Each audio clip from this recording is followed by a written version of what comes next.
Before dawn on April 9, 1945, Frost clings to the barbed wire at Flossenburg. In the gray stillness, a single prisoner is led into the yard. No blindfold, no last words. The guards don't know that the man they're about to hang once sat at the heart of Hitler's own intelligence service. For years, his reports had crossed the Führer's desk. His phone calls reached generals, diplomats, and spies across Europe. But what no one realized was that each sheet of paper, each coded message was part of a quiet war being fought against the regime he served. His name is Hans Oster, a soldier who turned the machinery of the Third Reich against itself. His weapon wasn't a gun, but silence. Files moved, orders delayed, warnings whispered to those marked for destruction. As the rope tightens, the story he set in motion is still unfolding, one that will reach from Berlin's offices to the July plot that nearly ended the Nazi state. Meanwhile, back in 1938, the first threads of that hidden resistance are just beginning to form. Oster's story begins as a loyal Reichswehr staff officer and ends as a conspirator. The turning point is moral. After the Night of the Long Knives in 1934, the persecution of Jews and law reduced to decree, he judged the oath to Hitler as treason to Germany.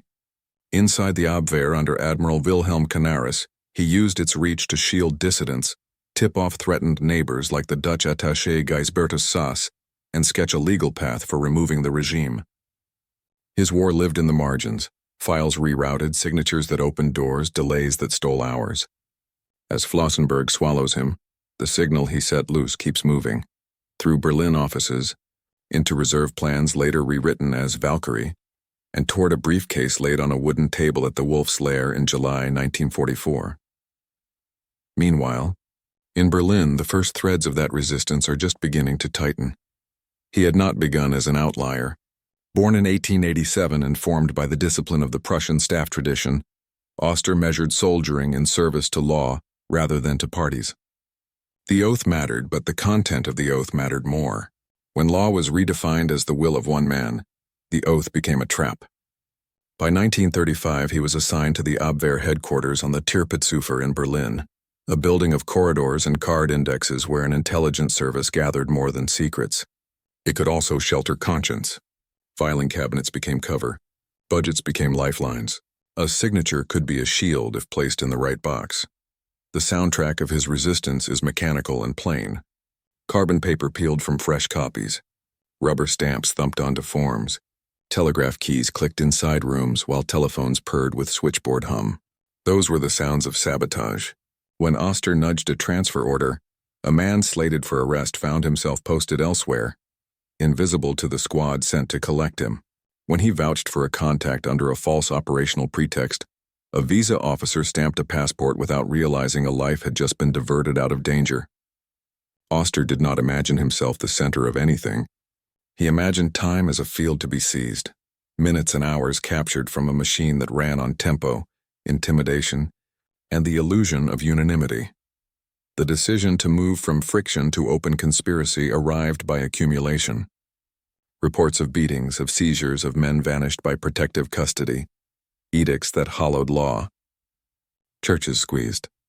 The army bent around a party that treated command as theater. By 1938, with Hitler threatening Prague and Europe's nerves stretched thin, Oster joined General Ludwig Beck and a knot of officers and jurists who believed that the constitutional core of Germany might be saved by a legal arrest of the leadership at the instant of an illegal order. They spoke in memoranda and draft decrees, but the problem was moral and practical at once. How to make law, not violence, the weapon that could end a dictatorship built by violence. Then Munich, September 30th, 1938. Britain and France concede the Sudetenland to Hitler, and war recedes for a season. The conspirators' trigger disappears. What they carry forward is not a date but a template. Reserve units that can be mobilized on paper, communications that can be severed at switches, and a doctrine that says authority can be reclaimed by officers who swear to the Constitution rather than to a man. That architecture will be rewritten later as Valkyrie, a plan outwardly designed to quell civil unrest but inwardly adapted to cut the regime's spine. The handwriting is Oster's and Beck's as much as anyone's, a bureaucracy turned back upon itself. The camera returns to Flossenburg. Breath fogs in the cold as a rope creaks over a beam. The viewer knows what will happen to his body. but not yet the reach of his work. A guard fumbles with a knot. Boots scrape. The yard is small, hemmed by walls and lamps, yet it contains a continent's worth of choices. Oster is one man on one morning, but his choices are already echoing through lines and cables, toward radio rooms, field telephones, and the switchboards that network a fragile empire. Meanwhile, in offices he once walked, a clerk is already typing an order that should not exist and yet does, because someone, months earlier, left just enough space in a form for it to pass. The gallows falls into silence. The narrative moves, back to corridors where the first strand of wire was tugged, and forward to a timber hut in East Prussia where a table will soon take the force of a blast meant for a dictator. Hans Oster entered the army as a young officer shaped by the staff culture that prized precision and restraint. He was not a romantic. He was a note-taker, a calculator of routes and railheads, a man for whom the reliability of a timetable felt like truth. That discipline carried him through the First World War and into the interwar Reichswehr, a truncated force built under Versailles with a professional corps and a strict legal shell. When the National Socialists took power in 1933, they offered the army restored grandeur and new steel. What Oster saw, steadily and then suddenly, was law stripped for parts. The Night of the Long Knives in 1934 announced the new rules. Violence first, legality after. The purge forced a question on every officer who signed orders, whether obedience could still be squared with duty to the state. 1935 Oster was working inside the Abwehr under Admiral Wilhelm Canaris. The service had a plain brief: collect military intelligence for the Oberkommando der Wehrmacht OKW, the High Command. In practice, its structure gave cover to men who disliked the party's reach. The Abwehr ran on networks. Networks required travel, funds, and papers. Papers required signatures. Signatures required discretion. Oster recognized before many others that discretion could be a weapon in a system that punished dissent in public, but still trusted forms in private. The Abwehr's bland efficiency became a mask that allowed for mercy. He was not alone in feeling the walls closing in. A small circle gathered around him: the jurist Hans von Dohnányi, precise and relentless; the theologian Dietrich Bonhoeffer, whose grasp of conscience gave language to what others could only feel; General Ludwig Beck, who had resigned in protest over reckless strategy and authoritarian drift; and a handful of officers and civil servants connected by family ties and quiet introductions. They did not form a party. They formed a conversation. What could be done within law when law was being consumed by decree? Could the remaining skeleton of constitutional order be used to halt a leader who treated treaties as pauses and oaths as props? By 1938, their answers hardened into action. Hitler's demand for Czechoslovakia threatened war. The army's senior leadership divided between cautions and applause. Oster and Beck drafted plans for a rapid, legal seizure of the state once Hitler issued an unlawful order to attack. Reserve units activated under standing regulations. Key ministries occupied. A declaration that placed the chancellery under arrest in the name of national survival. It sounds implausible from a distance. Up close, it rested on a German truth, that rule followers could be turned if the rule book changed in their hands at the right moment.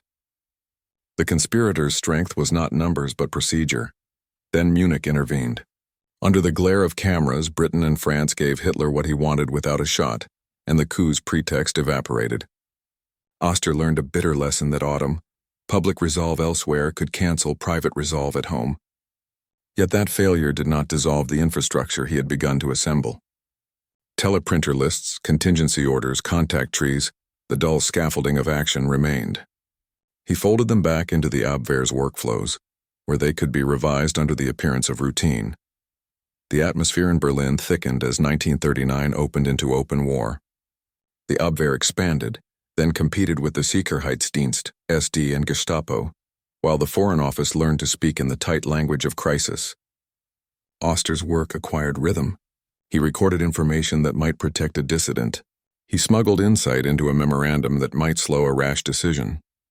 He built the habit of delay, of making events happen a day later than a dictator planned, because he understood that speed was Hitler's element. If you could reduce his tempo, you could force him into mistakes he despised: hesitation, redundancy, second-guessing. The desk sounds continued, telephones softly buzzing, typists striking keys, doors closing with the click of heavy latches. In that atmosphere, Oster sharpened a second insight. Survival depended on the ability to speak the regime's language back to it. He spoke it fluently. When a travel authorization crossed his desk, he framed it in operational terms. When funds moved for a cover identity, he identified a fictitious intelligence requirement. He made the state's procedures do something they had not been designed to do: protect the very people the state had marked. Meanwhile, the circle matured into a lattice that touched ministries and barracks. The men around Oster were not uniform in aim. Some wanted a negotiated peace. Others wanted restoration of constitutional government and accountability for crimes. All agreed that the course set by 1938 and 1939 led toward ruin. They could read maps. They could read production figures. They could read the character of a man who treated subordinates as tools and enemies as props. The file folders on Oster's desk grew thicker as the question shifted from whether a breaking point would come to how anyone might help Germany survive it with something worth saving. That decision, to make lawful resistance the instrument of a staff officer, changed everything. It set up the strategic choice that follows. If outright prevention of war proved impossible, then the next best objective was to shorten it, to preserve governments in exile, and to save whoever could be saved before the storm reached them. By late 1939, the telephone became his most dangerous instrument, and a Dutch officer his most necessary listener. War in the West was not a single ignition. It was a series of false starts. Through late 1939 and into the winter of 1940, plans were drafted, suspended, and redrafted under the label Fall Gelb, Case Yellow, the offensive against the Low Countries and France. Weather closed in. Logistics slipped. Political signals wavered. Each time a launch neared, Oster did the most subversive thing a staff officer could do. He picked up the telephone. On the other end sat Lieutenant Colonel Gijsbertus Sass, the Dutch military attaché in Berlin, a professional acquaintance turned discreet confidant. Oster told him what mattered in the only currency that can buy time: dates, hours, and direction. Be ready at dawn. Expect bridges to be objectives. Wake your people now. The calls were not theatrics. The Netherlands would still be invaded on May 10, 1940. 5 days later, after the bombing of Rotterdam and the weight of German tempo, the government would capitulate and Queen Wilhelmina would fly to Britain to lead a government in exile. Yet to treat the warnings as failure is to misunderstand how operations work. Surprise is a multiplier. Deny surprise and you force the attacker to pay with fuel, confusion, and time. Each day a launch is postponed becomes a day of friction. Pilots rebrief, railcars are reloaded, communications are checked again, nerves fray. Oster's earliest warnings helped trigger partial mobilizations and last-minute dispersals that blunted the edge of shock. Hours do not seem like much on a calendar. In a campaign's opening phase, they decide who is at a radio when it crackles and who is still in bed. Nervousness had already been bleeding into policy. On January 10, 1940, a small German liaison aircraft in Me-108 made a forced landing near Mechlin-sur-Meuse in Belgium. On board were plans for a version of Fall Gelb. Belgian authorities seized the papers. The Mechlin incident did not hand the Allies victory. It did harden German suspicion and complicated their own timelines. Oster's calls reinforced that effect. A leadership that treasured audacity now had to factor in the possibility that its moves were being read by the very people it intended to surprise. Command grew jumpy. Schedules extended. Contingencies multiplied. The Dutch government, cautious and divided about how far to lean, still acted when the line crackled with warning. Military posts stirred earlier. Blackout orders tightened. Sensitive archives were packed for removal. Perhaps most consequentially, the Queen and Cabinet kept evacuation pathways in mind, which meant that when the worst came, political continuity did not die with the occupation. Exile governments would prove crucial later, when Allied coalitions planned liberations, restored administrations, and negotiated post-war responsibilities. Oster could not save territory. He could preserve legitimacy. In the arithmetic of occupations, that mattered. Across the border, planners in Berlin and at forward headquarters felt the drag. Rivers still had to be crossed, bridges secured by airborne detachments and rail junctions seized. But now the tempo met resistance that was slightly better prepared, and a state apparatus that had begun to protect its most important asset, its voice. A government silenced is a government erased. A government that escapes can still sign treaties, share codes, and send agents. Oster understood that the front line of the coming struggle would run through embassies and safe houses as much as through fields along the Maas and the Yser. The telephone in his office became a live fuse. Each call was treason, legally speaking. Each call was also duty in Oster's calculus. Warning a neutral neighbor that German columns would roll before dawn, hinting at weather windows, sketching the outline of airborne drops without naming units, urging that coastal defenses and communications be ready. He walked a line between information and overexposure. Reveal too much and sources die and signals are cut. Reveal too little and nothing changes. He calibrated his voice like a staff planner manages reserves, committing enough to make the difference, holding enough back to fight again. After May 10th, reality outran every plan. German airborne troops took airfields. Panzers burst over borders. The Luftwaffe ruled the air above too many points at once. Rotterdam burned. Capitulation followed. Yet the Queen's departure succeeded, and with it an institutional thread joined the Allied tapestry in London. The Dutch government carried with it the legitimacy to organize resistance, to manage shipping and intelligence, to contribute to code work and special operations.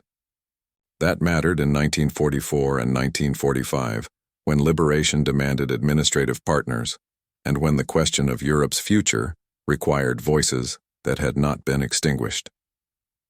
Meanwhile, the logic of warning bled into a broader strategy. If he could not halt advances, he could stretch timetables and complicate the regime's sense of control. Delays imposed questions. Questions imposed staff meetings. Staff meetings imposed memos that had to be drafted and signed.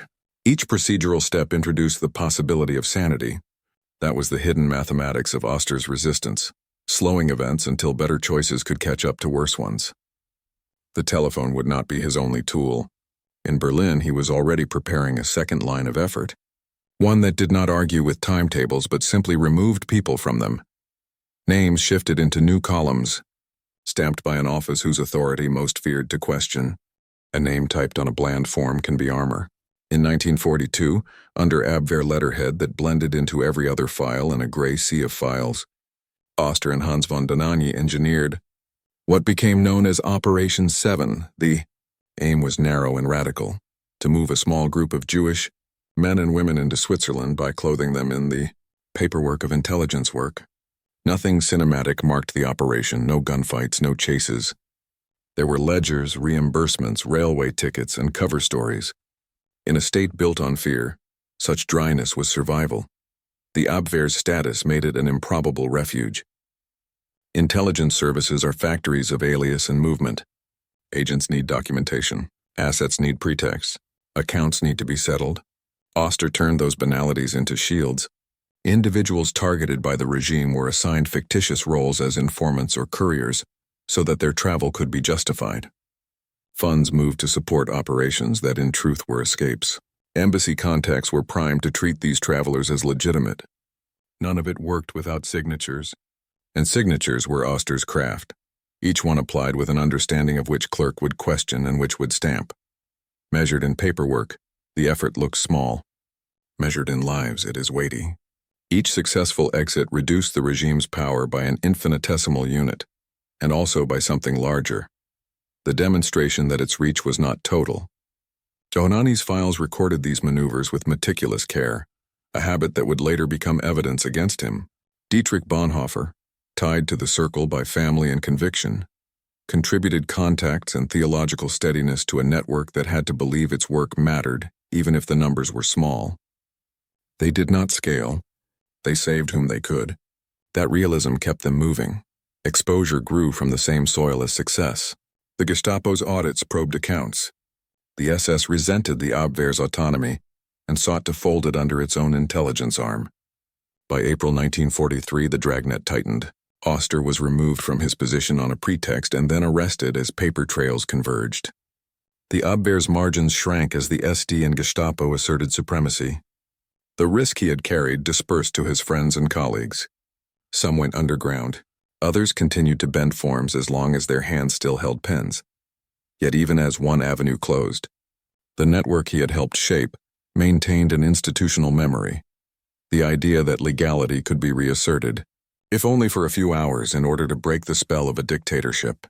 That insight had been incubating since 1938. It would be the skeleton of an operation that looked like a plan to quell civil disorder, but was in fact a plan to decapitate a regime.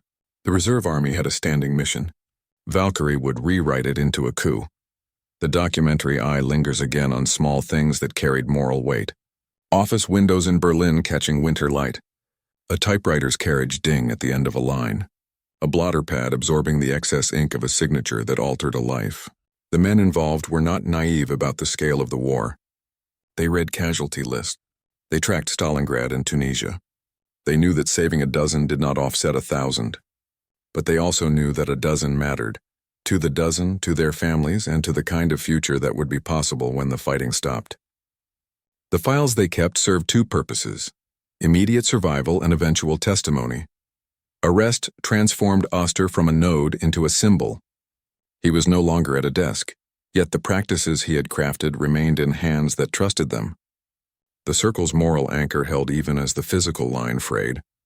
Their instrument was still procedure. Their strategy was still time.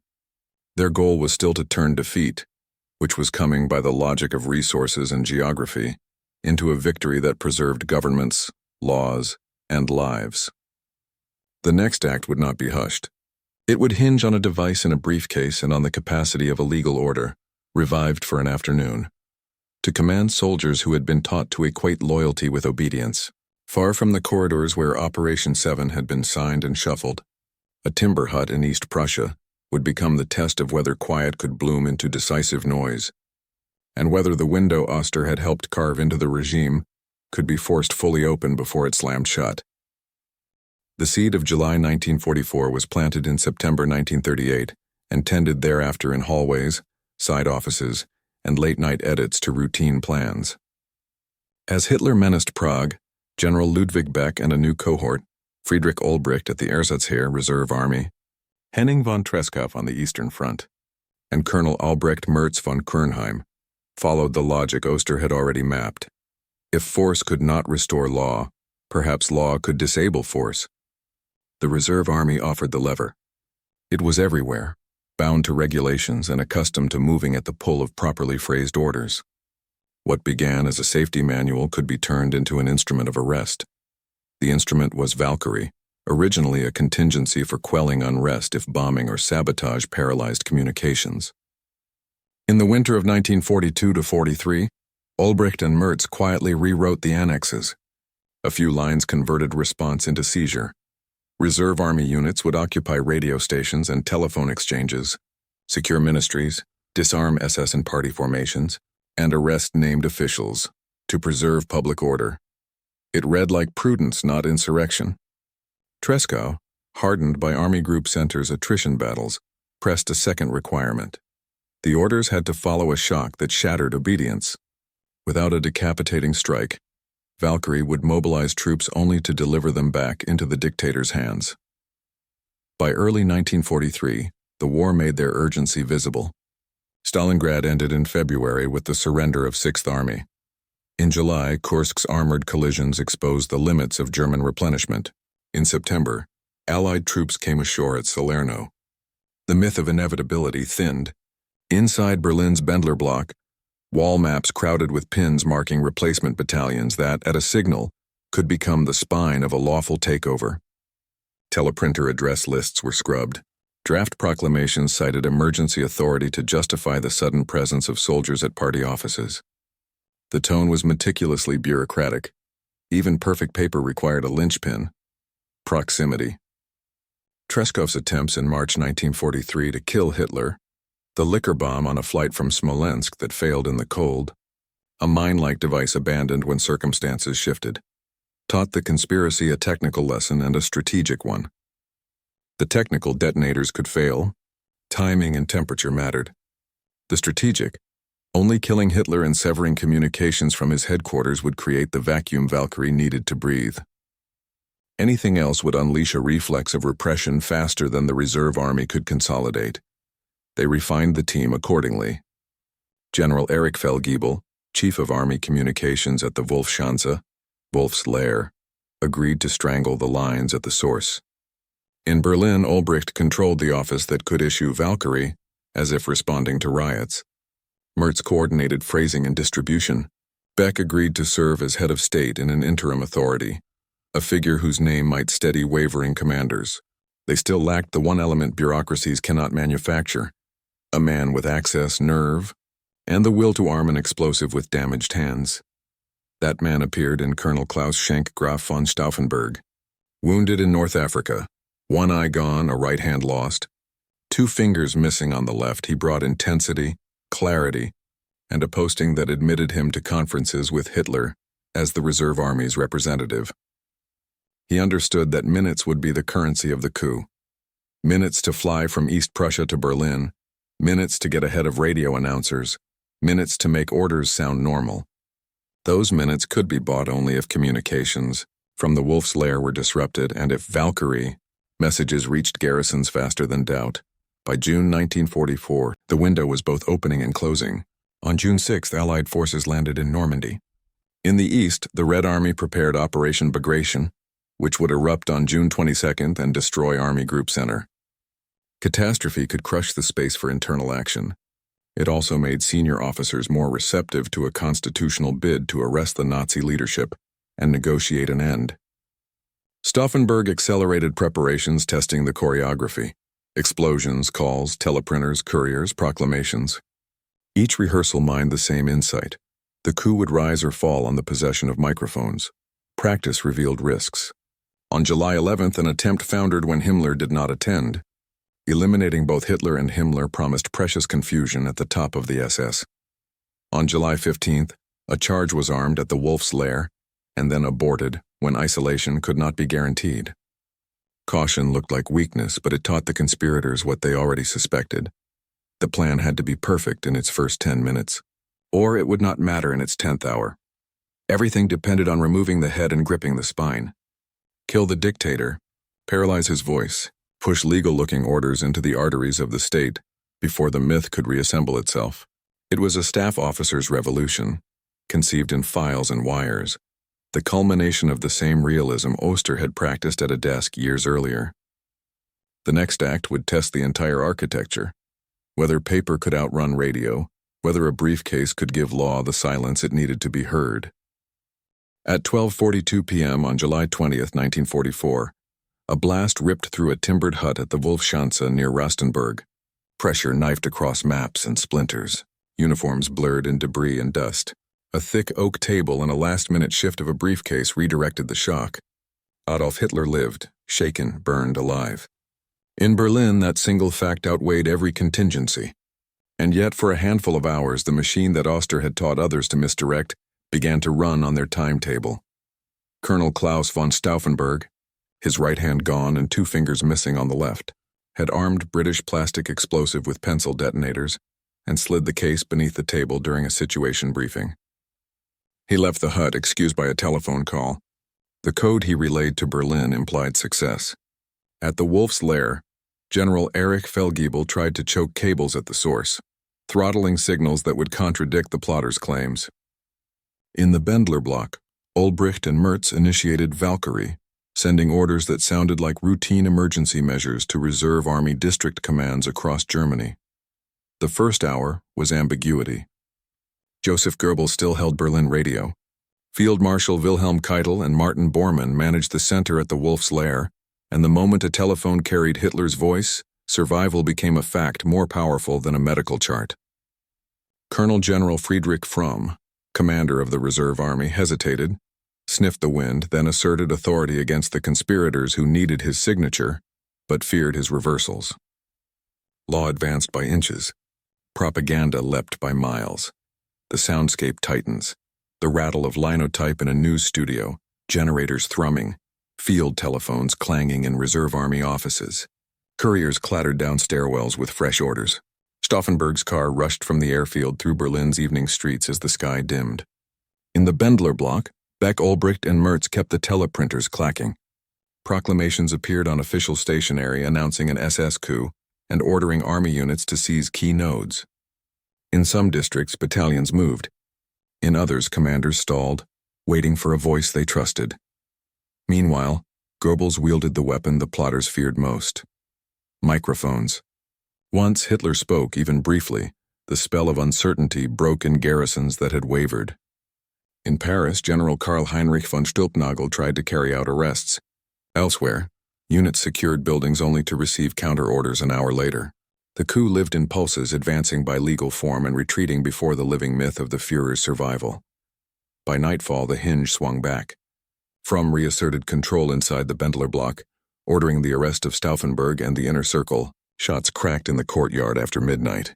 Beck, granted a pistol, took his own life. Ulbricht, Merz, and Stauffenberg were executed by firing squad. In the following days, Henning von Treschow ended his life at the front to shield others from interrogation. The People's Court, Roland Freisler presiding, staged grotesque trials. The Gestapo's dragnet spread through offices, barracks, and homes. Hundreds would die. Thousands would be arrested. Families would be punished for kinship. And yet the day proved the concept in negative relief. For several hours, legal-looking orders moved soldiers, secured buildings, and made a totalitarian center wobble. Communications were the regime's spine. Valkyrie had reached for the spine correctly, even if the grip failed. The table leg and open windows spared Hitler. They did not spare his system from exposure. The attempt revealed how law and communications could for a moment outrun fear, and how close a small cadre came to seizing initiative with a handful of battalions and a stack of stamped paper. The human cost folded back into Oster's story. The Abwehr, already targeted by the SS, was finally dissolved into the Reich Main Security Office. Canaris, Dohnányi, and Bonhoeffer were swept into prison. Oster, already in custody and implicated by associations that reached through years of files, awaited the last reprisal. He would be taken to the gallows at Flossenburg the following spring as the front approached the camp. The quiet war he had fought had taught others how to reach for the levers. The price for that lesson would be paid in the regime's final season of fear. What the day left behind, for those who would inherit the ruins, was a map of vulnerabilities and a moral record. Dictatorship could be stunned by law, phrased in its own idiom. Microphones mattered more than tanks in the first hour, and the presence of officers who measured duty by the Constitution, rather than by a man, would inform the foundations of a different Germany. The blast did not end the war. It ended the illusion that nothing else had been possible.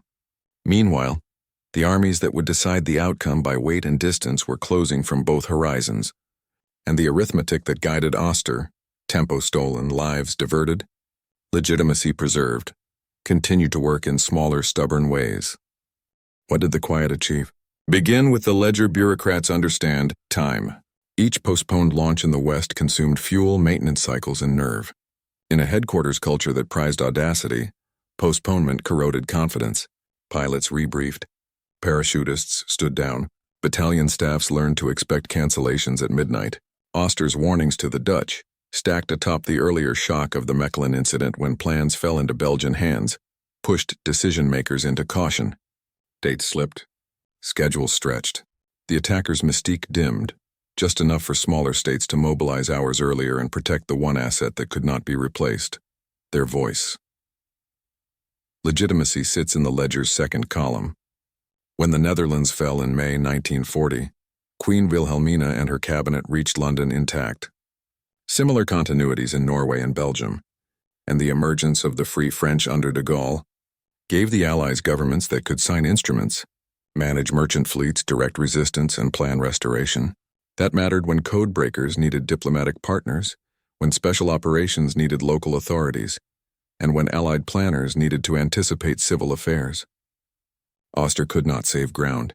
He helped preserve sovereignty in exile, a currency that would pay out during liberation. The third column is human lives moved by paper. Operation 7 did not rescue crowds. It rescued names. It recast targeted civilians as intelligence auxiliaries, with just enough pretext to cross borders. Dohnányi's careful records, Bonhoeffer's counsel and contacts, and Oster's signatures created micro-corridors through which families slipped into Switzerland. On a battlefield as vast as Europe, their number looked small. Against a system that murdered by lists, defeating a list one line at a time was the only available scale. Those saved carried forward testimony, and testimony would matter when reckoning replaced rumor. A fourth effect was subtraction inside the regime. The Abwehr's guarded autonomy, sustained by Canaris and staffed by skeptics like Oster, functioned as a brake on the SS's drive to totalize intelligence under the Reichssicherheitshauptamt, RSHA. Every rescue and delay triggered bureaucratic combat that burned energy.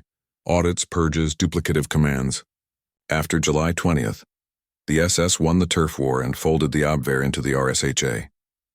But the years of friction had already cost the regime attention it could not spend on fortification, logistics, or evacuation. Statistics in a war this large need accounting. But some measures are clear. Governments in exile protected shipping and gold reserves that fed Allied logistics. Continuity of codes and diplomatic channels enriched intelligence. In 1944-45, when Allied military governments stepped into newly liberated towns, legitimate returning officials allowed banks to reopen, courts to function, schools to restart with fewer shocks. Those tasks look administrative on paper. In reality, they are the difference between victory as occupation and victory as restoration. It is tempting to set the failure of July 20th against the war's end and declare staff resistance irrelevant. That misreads cause and effect. The Wehrmacht's defeats on the Eastern Front and the Allied industrial avalanche determined the outcome. But the moral and political texture of that outcome, the extent to which Europe could point to German refusal, was shaped by people like Oster. When pastors and judges assessed guilt after 1945, they did not find absolution in uniforms. They found evidence of dissent in files and signatures. That evidence did not erase crimes. It proved that different choices were made by some and could have been made by more. Meanwhile, the arithmetic of delay continued to the end. As Allied armies crossed the Rhine in March 1945 and the Red Army pressed the Oder, the regime diverted men and fuel into reprisals, investigations, and people's court theatrics. Every hour spent hunting traitors was an hour not spent building defenses or arranging surrenders that might have spared civilians. Oster, already in custody, bore the weight of that last rage, a proof by existence that the Abwehr had harbored conscience. He would pay with his life, but the habits he modeled, procedures bent toward mercy, orders recast as shields, survived him. In sum, the quiet did not topple the edifice. It weakened joints, preserved beams worth saving, and kept a door ajar for lawful government to step through when the guns fell silent. The hours gained, the names protected, the procedures drafted. These were not headlines. They were foundations. By May 1945, the question was no longer whether defeat would arrive, but whether anything of value would survive it. Thanks in part to the kind of resistance Oster practiced, the answer was yes. Flossenbürg, April 9, 1945. In the war's last convulsions, the regime gathered its fear into hangman's knots. Hans Oster was executed that morning. The theologian Dietrich Bonhoeffer had been hanged hours earlier.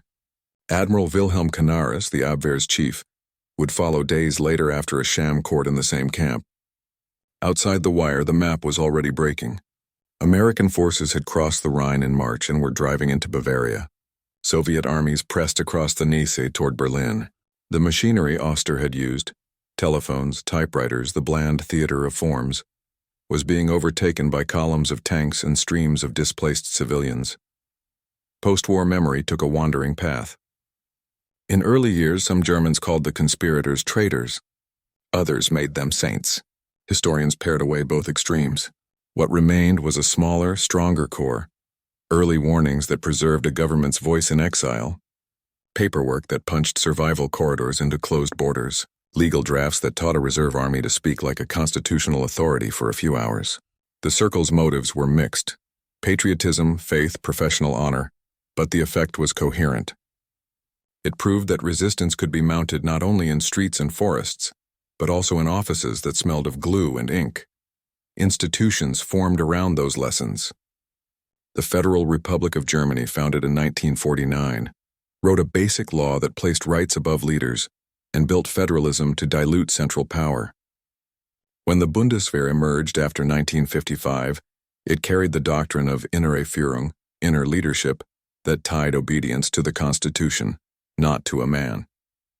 The idea that orders must be both legal and moral tracked straight from the ruins of 1944 into training syllabi, promotion boards, and the country's political grammar. That too is an echo of Oster's craft. Duty measured in law, not applause. Abroad, the continuity of governments in exile bore fruit. Dutch, Norwegian, Belgian, Luxembourgish, and other administrations returned to capitals with recognized legal identity. That legitimacy eased reconstruction, facilitated the Marshall Plan, and lubricated the creation of NATO. Alliances rest on trust. Trust rests on recognized governments. The Queen, who had broadcast from London, could broadcast again from The Hague because her state had survived on paper until it could return in person. Memory narrowed to smaller scales as well. Families saved by paperwork recorded gratitude in letters and memoirs. Churches remembered Bonhoeffer's steadiness.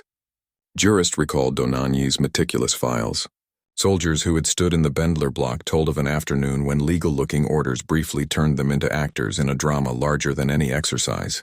In courtrooms, testimony about the Abwehr's rescues complicated easy narratives about uniformed Germans. Complexity is not absolution. It is accuracy. Accuracy is what history owes the dead and the living. The camera may end where this story breathes, on objects. The metal teeth of a typewriter, the perforated tape of a teleprinter, the wooden leg of a table that tilted a shockwave, the dull stamp that made a visa into a shield. None looks like heroism, all look like routine. That is precisely why they mattered. In a regime that turned public life into theater, the most subversive acts occurred in offices where the stage directions were written. Oster understood that a file moved at the right moment could save a life, and that a regulation rewritten could prepare a country for the hour when it needed law more than victory. By 1945, the strategic outcome had been decided by industry, geography, and the attrition of campaigns from Stalingrad to Normandy. The question for posterity was whether the end could be called a victory in a moral sense, a victory in which legitimate governments returned, law recovered a voice, and some of the hunted lived to testify. That is where the quiet matters. It made room for a recognizable peace and offered a precedent for fidelity to law when obedience to power demanded complicity. So the film closes with a simple cadence. One officer in an office turned signatures into saboteurs, warnings into hours, and hours into lives. He could not halt the collapse. He shaped its meaning. In the end, Hans Oster's quiet betrayal helped turn Hitler's inevitable defeat into an Allied victory that restored law, preserved voices, and saved who could be saved, proof that, even in catastrophe, conscience armed with procedure can still win something worth the name.